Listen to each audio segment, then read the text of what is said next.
Okay, guys, we are on to Act 5, the final act of Macbeth, and Scene 1 at Dunsinane Castle, which is where the final action of the plot is going to take place, and it is where the armies that have been gathering, the Scottish, supported by the English armies, have been gathering to march on Dunsinane Castle, because it's where Macbeth is, in order to defeat him. Act 5, Scene 1 is an interesting scene because it doesn't have Macbeth in it. It's tightly focused on Lady Macbeth and on the doctor and the kind of the servant women, the gentlewomen who are taking care of her, the Queen, Lady Macbeth. And it's important that you read this scene first before watching this podcast, just so you have a sense of what's going on. Because this scene is all about showing the kind of physical and psychological decline of Lady Macbeth and what causes it and all the reasons behind it. And it's there for kind of two reasons. It's there to show what happens to people when they do the sorts of things that Lady Macbeth has done, what guilt can do to people. It's there to kind of stand in contrast to how Macbeth has reacted to everything that's happened so far. And also, it's filled with little references to the rest of the play. It really plays upon a lot of the irony of what Lady Macbeth's character has tried to do up until this point. So we're gonna look at some of the kind of key lines that are going on here. Now, it's pretty clearly established from the very beginning that Lady Macbeth is going a bit crazy. She's waking up, she's sleepwalking. This is the big thing she's doing. When was it she last walked? And they're talking about how she wakes up, she throws a nightgown upon her, she unlocks her closet, she takes paper out, she folds it, she writes upon it, she reads it, she seals it, and again she returns to bed, and all this she does while she is fast asleep. So something's plaguing her in the nighttime. And the Doctor, I just want to point out there's some of this recurring imagery, recurring themes. The Doctor calls it a great perturbation in nature. So again, this idea that unnatural things are going on around the Macbeths and the things that they do, right? It is a great perturbation in nature to receive at once the benefit of sleep and do the effects of watching, which is what she is doing. Another thing to note here is that in their discussions, this gentlewoman has been watching this happen and has called upon the Doctor, and the Doctor says, "What at any time have you heard her say?" The gentlewoman says, "That, sir, which I will not report after her. You may to me, and 'tis most meet you should." And the Doctor's saying, "I'm a doctor, you should tell me." And the gentlewoman says, neither to you nor anyone, having no witness to confirm my speech." Once again, this atmosphere and tone of fear and suspicion runs through this play, and the woman is not willing to say what she's heard Lady Macbeth say in case she gets in trouble. She doesn't trust the Doctor, and just constantly we're reminded in every scene, even when it's not really about that, we're always reminded of what Macbeth has done to Scotland. Nobody trusts anybody anymore. Everybody's scared. Everybody's suspicious. And this is really, really key to be able to pick out. So, as we go through, I'm going to get you to think about some of the things as we go through Lady Macbeth being mad, and this is the scene where she's gone completely crazy. We're going to think about the things that have caused her to get to that point, and we're going to think about some of the clever uses of symbols and things like that Shakespeare is using here. So, first, when she comes with a light, and the Doctor says, "How came she by that light?" The gentleman, "Why, it stood by her. She has light by her continually. 'Tis her command." So she always has light by her.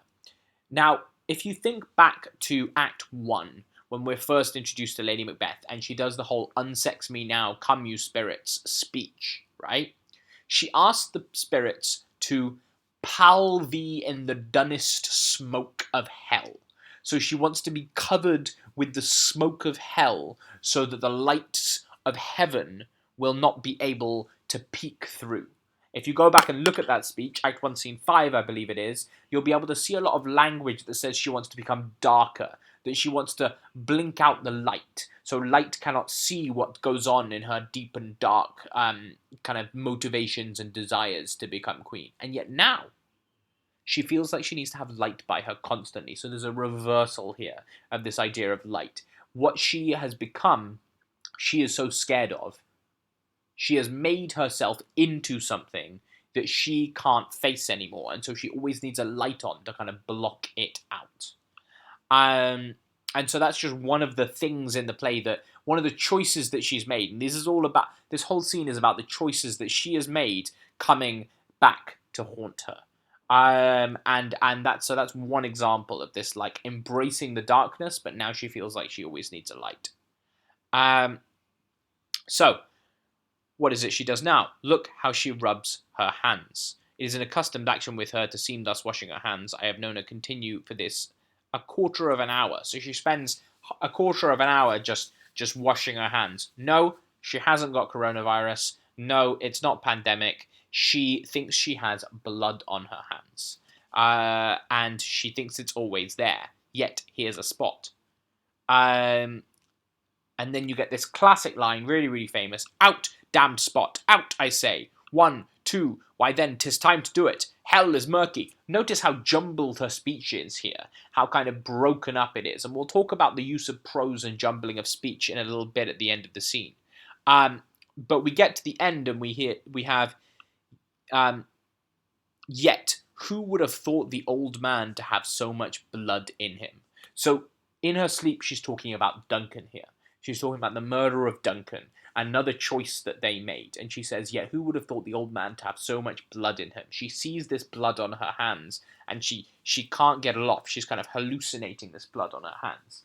And I think that it's important to remember what she says in Act 2, Scene 2. So I'm just reminding myself of exactly which scene it is. In Act 2, Scene 2, after killing Duncan, she says, if you go back, she says to Macbeth, a little water cleans us of this deed. That's how she viewed it. She was flippant of it at the time, and she was like, we can wash this off. And that washing is both literal and metaphorical washing. Okay, so she's saying, literally, a little water will wash this blood off, but also, we can just wash this away and we can forget about it. And that's very much been Lady Macbeth's stance for all of this play. But we see here that, literally and metaphorically, she's seeing blood on her hands while she's asleep, and she cannot wash it away. So again, these lines, that line in Act 2, Scene 2 of, a little water cleans us of this deed, here we have, what will these hands never be clean? So we have these lines that stand up in opposition to lines that she said previously in the play. And we have all her choices being brought to her. So we've got the choices of embracing darkness, we've got the choices of killing Duncan, and then we've got the Thane of Fife had a wife, where is she now? So the Thane of Fife is Macduff. And where is she now? Well, she's dead. Macbeth sent murderers to kill Macduff's whole family, if you remember. So this is another thing that she didn't choose to do, but as Lady Macbeth, the other half of Macbeth, she sees herself as complicit in those actions. So we're actually having actions that are increasingly further removed from her. When she asks the spirits to come and fill her with darkness, that's very much her choice. She doesn't literally kill Duncan, but she pushes Macbeth to kill Duncan. And then with Macduff's family, she doesn't really have much of a choice in that matter. It's entirely Macbeth that's choosing to do that. And yet she still feels the guilt for it. I think it's important to pick out this idea of the wife that she is feeling guilty for and think about who she is as well. She is a wife. And why does this weigh so heavily on her? You've got to think back to all that language of kind of milk and babies and stuff like that in Act 1 and Act 2.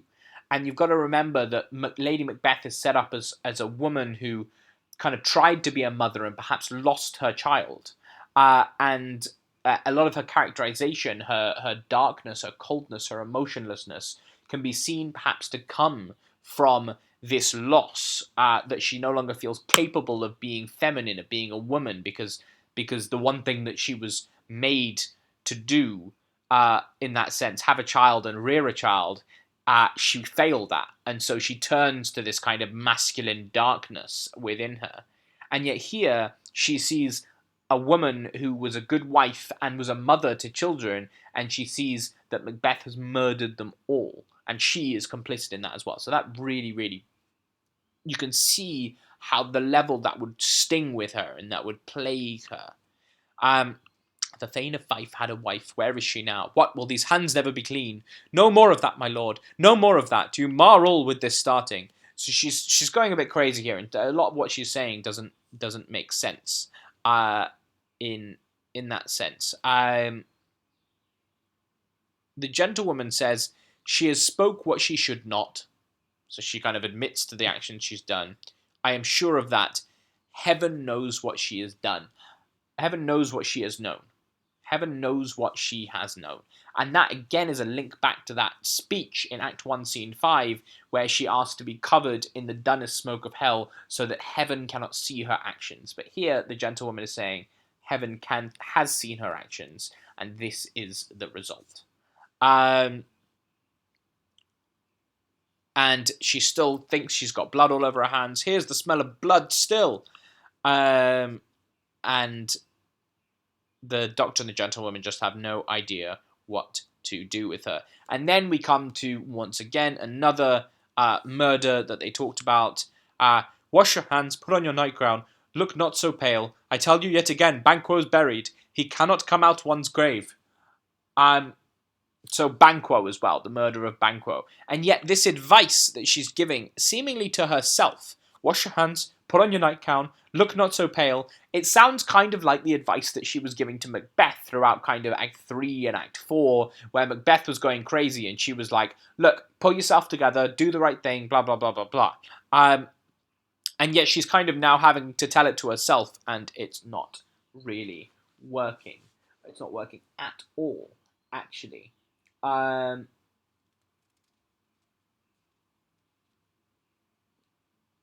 Yeah, and then there's another call back to Duncan when she says, to bed, there's knocking at the gate. And you remember that porter scene with the the knocking of kind of death's door. And here she's saying there's knocking at the gate, which is a callback to Duncan, but also the knocking at the gate is a symbol of death knocking on your door here. And there's a bit of foreshadowing happening here as well.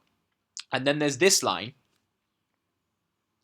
what's done cannot be undone, which is another line that stands in perfect contrast to a line that she says earlier in the play. In Act 3, Scene 2, Lady Macbeth to Macbeth says, what's done is done.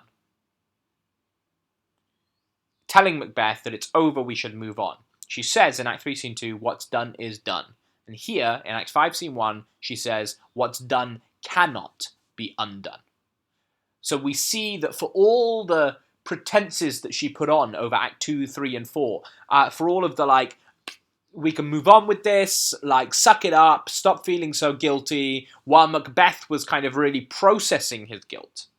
And Macbeth was working through his guilt for all the things he had done.